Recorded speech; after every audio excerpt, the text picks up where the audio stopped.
हरियाणा में ex serviceman फौजी भाइयों के साथ जो हुआ है वो बहुत ही शर्मनाक है और नाइंसाफी है। आगे के क्या तरीके हो सकते हैं, कैसे आपको केस फाइल करना है और सारे कैसे एकजुट होकर कोर्ट के माध्यम से इंसाफ पा सकते हैं, उसके बारे में हम इस वीडियो में बात करेंगे। इस रिजल्ट से, जो कल एचसीएस का रिजल्ट आया, इससे एक बात तो क्लियर है कि एचपीएससी को खुद नहीं पता कि उसके रूल्स जो हैं वो किस तरीके से, और अभी भी रिजल्ट में एक बहुत बड़ा फ्लो है जिसको हमें समझने की आवश्यकता है। और जो पुराने रिजल्ट्स को भी देखें, या तो सारे के सारे कमीशन ही क्लूलेस हैं कि उन्हें कैसे रिजर्वेशन इंप्लीमेंट करना है और क्या करना है, ना कोर्ट्स को पता है ना कमीशंस को पता है। तो वो एक कैंडिडेट से और एक स्टूडेंट से कैसे एक्सपेक्ट कर सकते हैं कि वो उन पे भरोसा करे और अपने एग्जाम की तैयारी भी करे ताकि एक पीसफुल तरीके से एग्जाम दिया जा सके। अब लगातार इस तरीके से जो रिजल्ट रिवाइज हो रहे हैं, स्पेशली आज इस वीडियो में हम उसके बारे में बात करेंगे। एक्स सर्विसमैन रिजल्ट को लेके अकेडमी के स्टूडेंट्स ने एक टेलीग्राम ग्रुप भी बनाया है, मैं उसका लिंक भी आपके साथ शेयर कर दूंगा, इसके डिस्क्रिप्शन में है। जो जो एक्स सर्विसमैन इस रिजल्ट से प्रभावित हुए हैं वो उस लिंक को ज्वाइन करके एक्सक्लूसिवली सारे के सारे जुड़ के कोर्ट केस के माध्यम से उसको फाइल करें, और क्या क्या करना है, किस किस तरीके से क्या आर्गुमेंट्स रहेंगे, वो भी मैं इस वीडियो में आपको बताऊंगा। देखिए, सबसे पहले एक बात तो क्लियर है कि जो एक्स सर्विसमैन हमारे फौजी भाइयों के साथ हुआ है, दिस इज ग्रोस इनजस्टिस। मतलब जिन स्टूडेंट्स को मोर देन, जहां तक मुझे आइडिया है, 55 से ज्यादा स्टूडेंट्स हैं जिनको एक्सक्लूड किया गया, जो पहले लिस्ट में थे, वो तैयारी में लग चुके थे, मेंस की तैयारी कर रहे थे और वो अपना पेपर देने वाले थे। अचानक से एक डिसीजन आता है और उनको बाहर कर दिया जाता है। क्या कारण रहा? क्या कोर्ट सही है या एचपीएससी सही है या स्टूडेंट गलत है? जो कि हमेशा ही वही रहता है, स्टूडेंट गलत है, उन्हें तो अपने हक के लिए भी फाइट करना पड़ेगा और फिर भी बाद में कुछ नहीं मिलेगा। देखिए, सबसे पहला जो पॉइंट है, 7-8 पॉइंट है। सबसे पहला, यहां से एक चीज तो क्लियर है कि एचपीएससी को अपने रूल्स का खुद भी नहीं पता है। क्लोज एच की बात आती है, क्लोज एच की भी अगर हम बात करें तो उसमें एचपीएससी की जो एडवर्टीजमेंट है, उस एडवर्टीजमेंट में लिखा हुआ है कि भाई जो रिजर्वेशन बेनिफिट है वो at the end, at the time of selection final list ही आपके दिए जाएंगे, उससे पहले नहीं दिए जाएंगे। तो ठीक है, बट अगर ऐसा था तो कमीशन ने पहले क्यों नहीं उसको अप्लाई किया? इससे पहले भी बहुत सारे रिजल्ट आए हैं, टीओ एटीओ में भी सेम एडवर्टीजमेंट के साथ आप आए थे। वहां पे आपने एक्स सर्विसमैन अलग कैटेगरी में रिजल्ट क्यों बनाया और अभी एक्स सर्विसमैन कैटेगरी का रिजल्ट क्यों नहीं दिया हुआ है? पहला पॉइंट। सेकंड, हैंडीकैप्ड स्टूडेंट्स की अगर हम बात करते हैं, वो भी हॉरिजॉन्टल रिजर्वेशन पाते हैं एक्स सर्विसमैन की ही तरह। तो अगर हैंडीकैप्ड स्टूडेंट्स को हॉरिजॉन्टल रिजर्वेशन है और एक्स सर्विसमैन को भी हॉरिजॉन्टल रिजर्वेशन है, तो उनका क्यों अलग से आपने रिजर्वेशन का रिजल्ट जो है, so why there is separate result for them? इस बार वाले रिजल्ट में अलग से है, तो आप उनको भी इंक्लूड करें जर्नल में, जिस तरीके से एक्स सर्विसमैन का रिजल्ट उठाया गया है, जो अगेन एक बहुत ही ग्रोस इनजस्टिस होगा।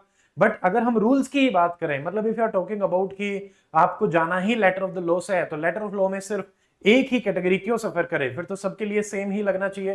तो यहाँ पे ये भी गड़बड़ है।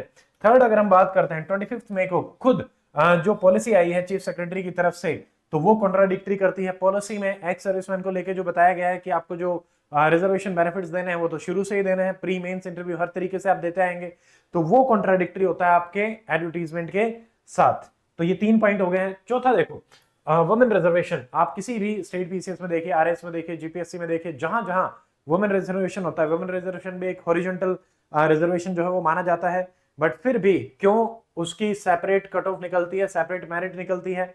क्यों नहीं जनरल कैंडिडेट्स के साथ ही वुमेन कैंडिडेट्स को रखा जाता? अगर मान लीजिए आपका 10% रिजर्वेशन है, 20% रिजर्वेशन है, तो अलग से क्यों निकलती है? कट ऑफ भी क्यों कम जाती है? ऐसा क्यों होता है? अगर हम बात करते हैं women reservation, ex serviceman reservation, handicap reservation, these are horizontal reservation, तो इनमें इतना डिफरेंस क्यों है? फिफ्थ, अगर हम बात करते हैं, क्या जो एचपीएससी ने जो पहले वाले जो रिजल्ट बनाए थे, क्या वो सारे के सारे जो रिजल्ट है वो रॉन्ग है? टीओटी के टाइम पे जो रिजल्ट बना, एचएस एग्जाम्स के टाइम पे जो रिजल्ट बना, जो आप पहले सेपरेट कैटेगरीज में रिजल्ट रखते थे, वो क्यों?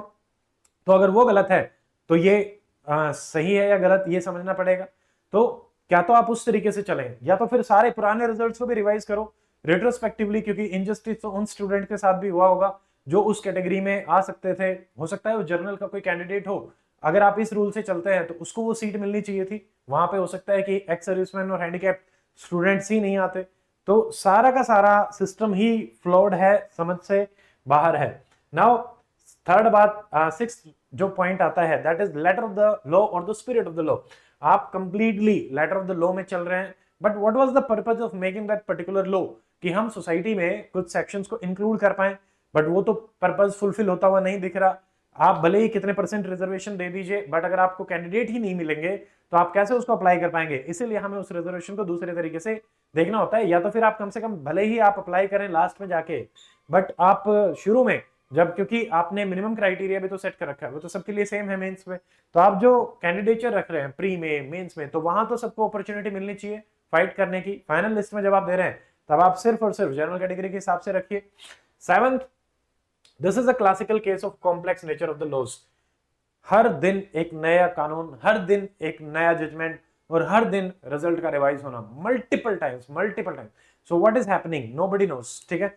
तो अब ये जो इनजस्टिस है उसका क्या, मेरा जो सवाल है कि सोसाइटी हमारी किस चीज के लिए होती है? क्या सोसाइटी एक्सक्लूड करने के लिए है? क्या सोसाइटी इनजस्टिस के लिए है? क्या सोसाइटी इनइक्वालिटी के लिए है?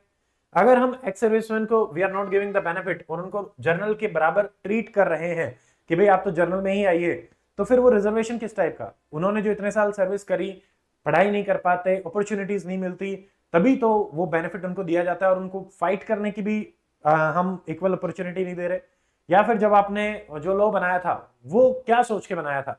चलिए, आपने लॉ बनाया, आप उसको इंटरप्रेट नहीं कर पाए, आपने पहले जिस भी टाइप से रिजर्वेशन अप्लाई किया वो तो बिल्कुल सही था, आपने उसको अप्लाई भी किया, आपने लोगों को जॉब भी दी, क्या वो दोबारा से अब नहीं अप्लाई हो सकता? सिविल लॉज की भी अगर हम बात करते हैं, रेट्रोस्पेक्टिव जाके आपका उसको अप्लाई किया जा सकता है। अपॉर्चुनिटी, इक्वल अपॉर्चुनिटी सबको मिलनी चाहिए। यहां पे आपको एक कोर्ट केस जो है वो फाइल करना ही करना पड़ेगा।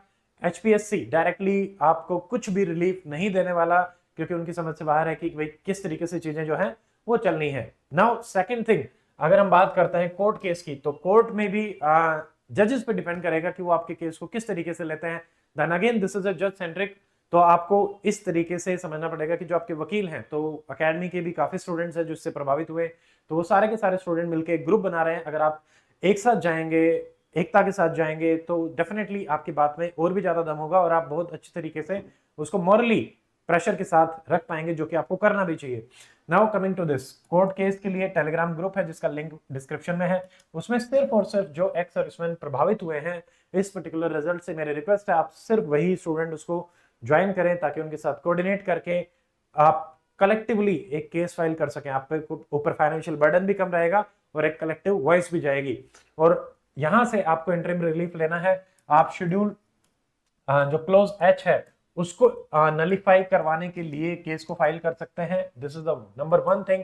एंड नंबर 2, हम बात करें कि जो हैंडीकैप्ड कैटेगरी है उनका जो रिजल्ट है और एक्स सर्विसमैन का रिजल्ट है वो सेम तरीके से होना चाहिए। वो क्यों नहीं है? तो ये अलग तरीका है। नंबर 3, मतलब अलग अलग तरीके से हम इसको लेके चल सकते हैं। जो प्रीवियस जो रिजल्ट्स हैं, क्या वो सारे के सारे जो रिजल्ट्स हैं वो भी नलिफाई करे जाएं? अगर हम जस्टिस की ही बात करते हैं तो जस्टिस तो हर एक कैंडिडेट को मिलना चाहिए। अगर रूल के हिसाब से हम बात करते हैं तो each and every result which has been given with the same criteria जो पहले इन्होंने फॉलो किया है वो भी सारे नलिफाई करो। अगर ये सब हो पाता है तब हम इस जजमेंट को मान भी सकते हैं, अदरवाइज नहीं। तो अगेन कमीशन से भी मेरी रिक्वेस्ट है, अगर अपने एंड से कमीशन इसको चेंज कर सकता है तो उन्हें डेफिनेटली सारे स्टूडेंट्स को मौका देना चाहिए, और अगर नहीं कर सकता है तो स्टूडेंट्स को एकजुट होकर कोर्ट केस फाइल करना चाहिए। आपको बिना वेट करे कल तक आप कोर्ट केस फाइल करें, आज ज्वाइन कर लें। कुछ रिक्वायर्ड नंबर ऑफ डॉक्यूमेंट्स हैं जो आपके चाहिएंगे, आप उसको ले, वहां पे आपको लीड करते हुए 2-3 लोग मिल जाएंगे, आप उनसे बात करें और जितना जल्दी हो सकता है इसको एग्जीक्यूट करें। अगर कोई भी दिक्कत आती है और एकेडमी की तरफ से जो भी सपोर्ट स्टूडेंट्स के लिए हो सकती है, we are there for you, I am there for you, तो हम आपके लिए इक्वली फाइट करेंगे। So let us fight and win this case. Thank you, जय हिंद।